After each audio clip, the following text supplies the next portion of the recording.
So for my project management video, what I was able to do the best as far as the steps to initiating a project, I felt was creating a risk management strategy.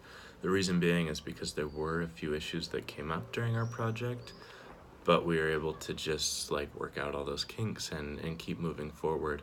I think that, along with the project schedule, really contributed most to us being able to complete our project on time.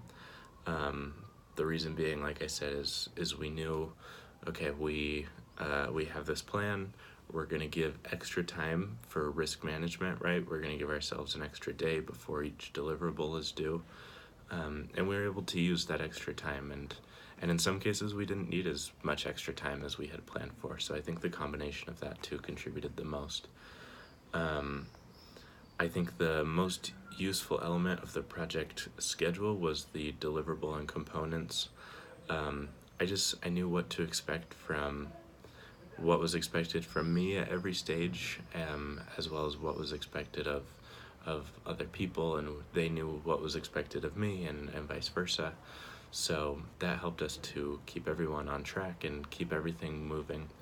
As far as mirroring the project schedule, it didn't mirror very closely. I had everything pretty evenly balanced out in segments, but what I found actually was the beginning took a lot longer and the end piece took a lot shorter, which at the beginning made me a little nervous because if everything was going to take longer, it would be tough to be on time. But no, we were able to spend that time and have that extra time available, right, as part of our risk management strategy and work through that. So some things just took a little bit more time, but we had planned that.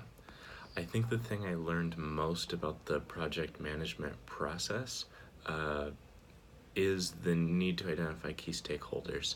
It was a little tough because my key stakeholders weren't as hands-on in this project, but moving forward, I want to do a great job of identifying key stakeholders, just because I think there's so much that depending on who it's for, that really determine the project. And that's actually my SMART goal is every time I'm assigned a project, I want to know, okay, who are at least three key stakeholders.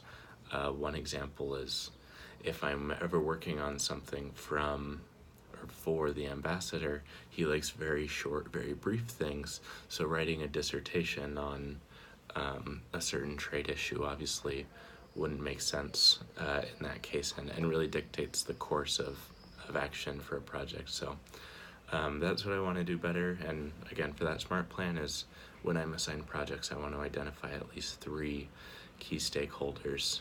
And I want to do that just as a sit down before I start any project. So yeah.